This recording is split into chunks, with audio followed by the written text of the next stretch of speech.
Hey guys, it's Dak. So today we're going to be looking at RL8.2 and we're going to review again what it is to determine a theme or central idea of a text and analyze its development over the course of the text. As you guys know, the steps for determining the theme are relatively straightforward. You just annotate for a narrative structure, so you're looking for your setting, your main characters, the conflict, how they resolve the conflict, and then based upon how your characters resolve the conflict, that will tell you what the theme is. Or as you know, sometimes the conflict can't be resolved.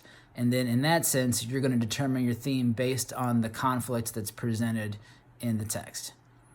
So those are our steps for determining theme. I thought today it would be fun if we're going to focus today on Maya Angelou's chapter 5, but I thought for the mini lesson model, it would be fun to take a look at a hip-hop track by an artist named Lupe Fiasco.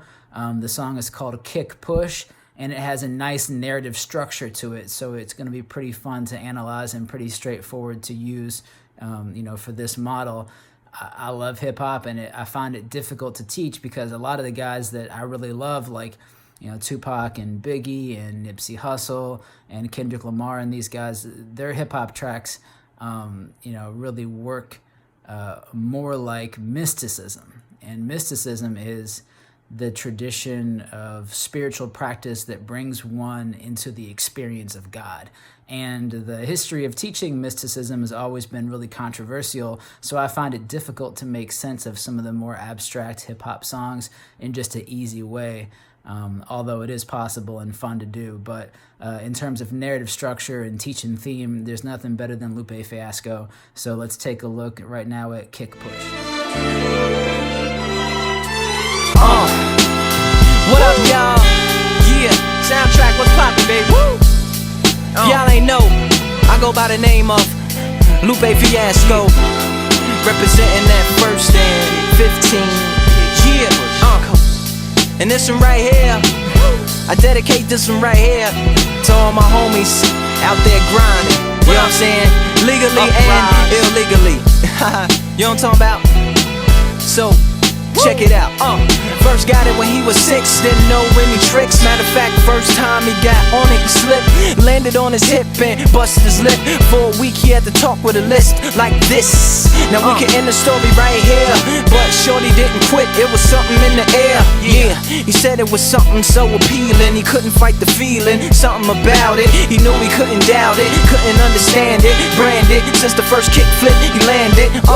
Labeled a misfit, a bandit, cocoon, cocoon, cocoon. His neighbors couldn't stand it, so he was banished to the park. Started in the morning, one stopped after dark. Yeah, when they said it's getting late in here, so I'm sorry, young man, there's no skating here. So we kick, push, kick, push, kick, push, kick, push, coast. And the way he rolled, just a rebel to the world with no place to go. And so we kick, push, kick, push, kick, push, kick, push, coast.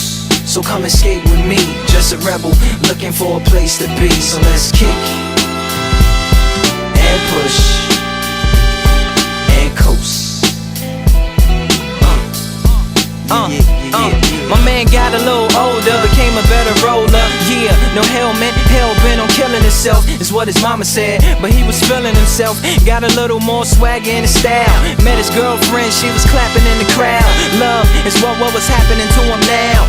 He said I would marry you, but I'm engaged to these aerials and varials, and I don't think this board is strong enough to carry two.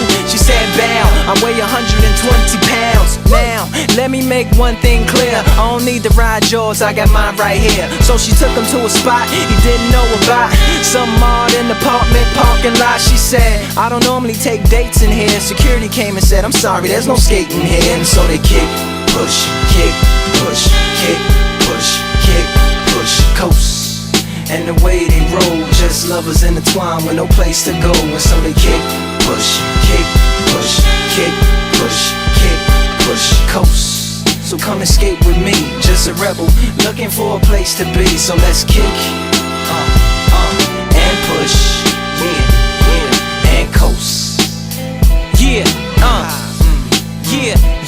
Before he knew he had a crew that wasn't no punk, and they spit fire shirts and SB dunks. They would push till they couldn't skate no more. Office building lobbies wasn't safe no more, and it wasn't like they wasn't getting chased no more. Just the freedom was better than breathing, they said. An escape route they used to escape out when things got crazy. They needed to break out. They head to any place with stairs, any good grinds, the world was theirs. And they four wheels would take them there until the cops came and said there's no skating here. And so they kick, push, kick, push, kick, push, kick, push. Okay, so as you can see, Kick Push is a pretty straightforward and sweet little song about skateboarding on a literal level. On a deeper level, you know, the idea of being able to relocate to different places, or to have, you know, your place where you can do your form of creative expression. You know, on a figurative level, Kick Push, you know, could mean anything. The skateboard could symbolize the pen. It could symbolize your soul, that part of yourself through which you creatively express yourself and affirm life. And, you know, it could mean lots of different things. So just in terms of literal stuff, you know, we're thinking about the setting of this story is just basically the city, and there's a variety of skate spots that they go to throughout the song in the city. Our main characters are the narrator. You know, we don't want to assume that the speaker of a hip hop song or a poem is always the same as the artist. So the artist is Lupe Fiasco, but we're not sure if this is his true story or if he's telling a story about a skateboarder. So we're just going to treat the main character as the narrator. So our characters are the narrator, there's neighbors that come up, there's police and security guards, there's the narrator's girlfriend, and then in the last verse, there's the narrator's friends. So in terms of conflicts and resolutions, there's lots of little conflicts and resolutions throughout the song. When we look at the first verse, you know, the first thing that happens to him when he's a little boy and he gets his skateboard is he falls. That is a conflict, and then he gets back up again. That's how he resolves the conflict.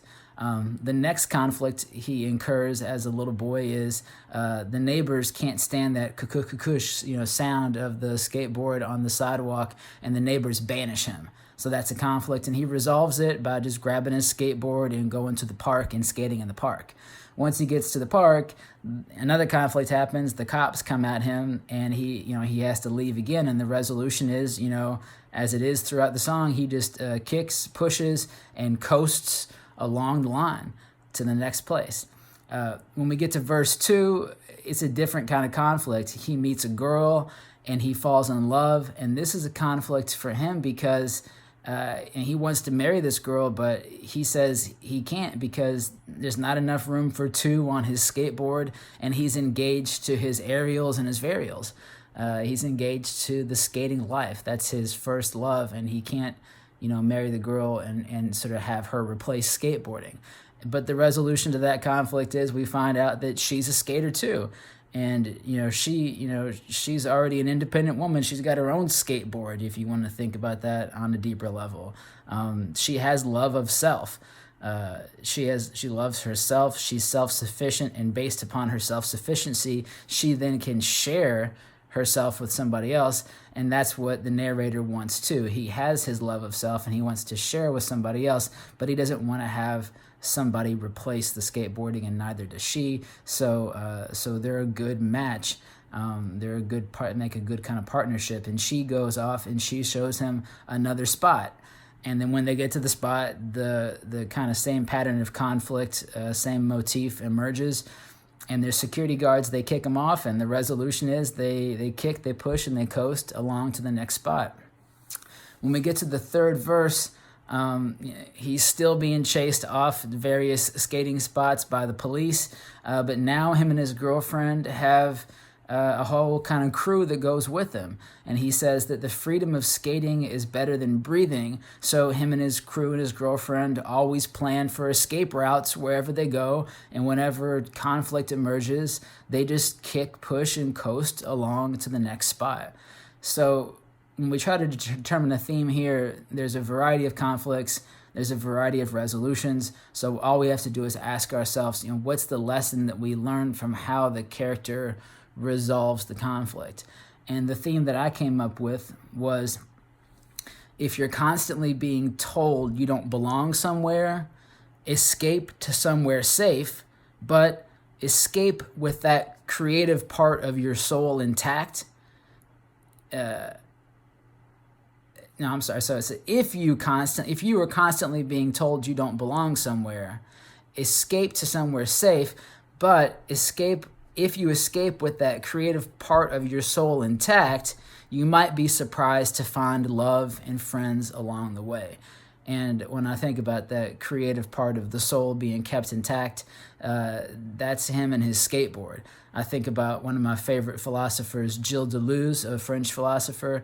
In an essay he has called Politics, he says, "Flee, but while fleeing, grab a weapon." So his, politics are always run away. If you can avoid trouble, always do so. Always escape to safety, but bring your weapon with you just in case you have to resist.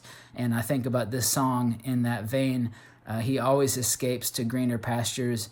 Whenever conflicts emerges, it's not like he fights the police.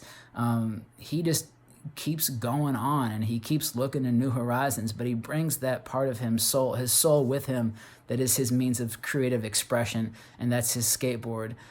He never lets the police or the security guards or the neighbors or anybody beat him down. He doesn't fight them back either, but when he flees, he keeps that part of himself that is his means of life affirmation with him. He keeps that intact, so he's never oppressed. But at the same time, he's never completely free from conflict, and he is kind of a nomad. He's not really somebody who can find a place or a land that he can territorialize and say he possesses and calls his own. Every kind of piece of land and every relationship that he encounters is temporary, and he knows that they will pass away. And when they pass away, the thing that's consistent is that skateboard. And the skateboard is his means to escape one place and to go to another, but to keep consistent that ability to create. And what a great song. So at this point, you guys are going to go on to take a look at Chapter 5 from I Know Why the Caged Bird Sings and answer the questions that go along with it. When I bought the Rolls Royce, they thought it was lease. Then I bought that new Ferrari, hey, to rest in peace. Hey, to rest in peace to the parking lot. Phantom so big, can't even fit in the parking spot. You ain't talking about my then what you talking about? Gangsters moving silent, and I don't talk a lot. I don't say a word. Was on my grind and now I got what I deserve. Hold up, wait a minute. Y'all thought I was finished. When I bought the Aston Martin, y'all thought it was rented. Flexing on these niggas, I'm like Popeye on the spinach. Double M, yeah, that's my team. Rose, the captain, I'm lieutenant. I'm the type of can the men cast and grind like I'm blue. Check it, I take a snack break, then I'm thelonious. Found the right key, learn riches be the loneliest. I'm only just a man with some abstract brainwaves. Skipped a few chapters, still ended on the same page. Yo, I can't wait. Okay, one time, okay. Hey, cool breeze, feel a wind blow. Love calling my name, un momento. Flip the tempo, listen to the info. I ain't gotta tell them, you should know what you in for. It's simple and plain to keep days in the brain. Watch a samurai champ flew on the plane to another state of mind. Do you mind?